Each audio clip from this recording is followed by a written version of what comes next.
So, PNPKI 2025 Packshit Reader, multiple signature at once. Part 4. Part 4 na tayo, part 4.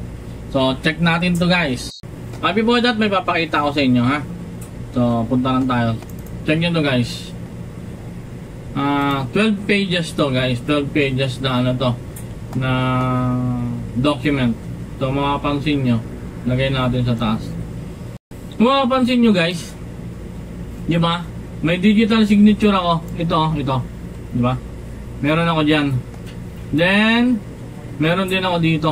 So, every page guys, may digital signature ako. Pwede ako mag-sign ng ano, kahit 100 pa yan guys, kaya kong i-sign yan at once. So, possible yan sa ano, dito sa ano, sa Packshit Reader. Packshit Reader. So, possible yan.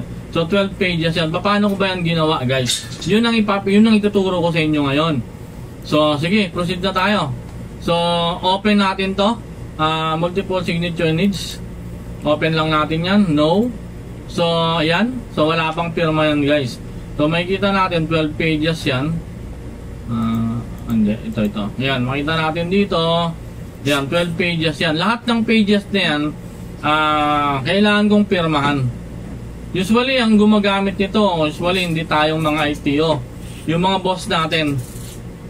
So, kailangan nilang pumirma ng napakaraming document. And at the same time, yung pagpipirmahan nila guys is nasa isang position lang. Dapat nasa isang position lang ha.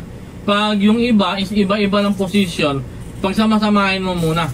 Kasi ito, kaya lang niyang pumirma ng multiple pages pag same position siya lang. Same position lang. Hindi yung iba-iba. So, paano ba ginagawa yon? So, ganito lang yun guys. Go lang tayo sa protect. Then, sign and certified. Then, place signature. Dito tayo.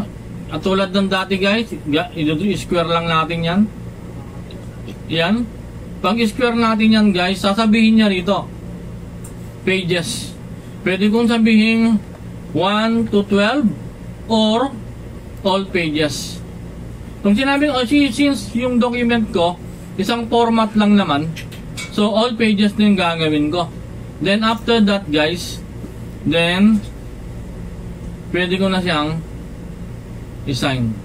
Meron pa dito nakalagay allow to multiple files as long as same lang yung position natin.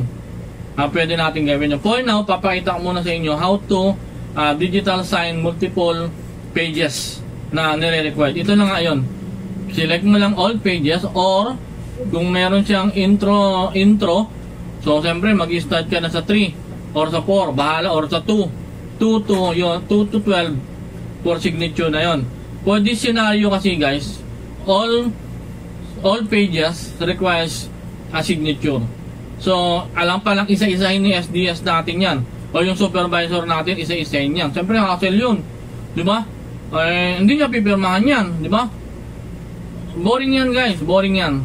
So, buti na lang ito si Packshit Reader. Meron siyang solusyon. So, all pages, sign. Then, sabi ko, i-rename lang natin. Bakit ba nire-rename? Kasi nga, just in case, baka may babaguhin ka, diba?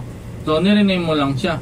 O may papalitan ka. Kasi, usually, sa Acrobat, alam ko, pag in-overwrite mo na siya, hindi mo na siya may edit ulit. Pero this time, ito, kaya nire-rename ko na lang.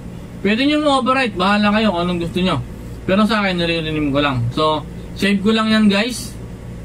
Yan. Okay, pag-check natin dito guys. Okay, lahat yan may signature na. Kita nyo? Meron na yan. So, 1 to 12 yan. 1 to 12. O, ito na yung 12. May signature lahat yan. So, wala tayong magiging problema. Kahit 100 pa yan, kahit 500 pages pa yan, kayang isign yan ng sabay-sabay. So, yun nga lang pipiliin natin ha. So, hindi na ako makapag-sign kasi nakapag-sign na ako dito eh. So, yun. At least alam na natin ngayon paano mag-multiple sign ng multiple pages na document. So, yun na guys. Kung may question kayo, comment lang sa baba. Then, pag may time, sagutin natin yan. So, maraming salamat.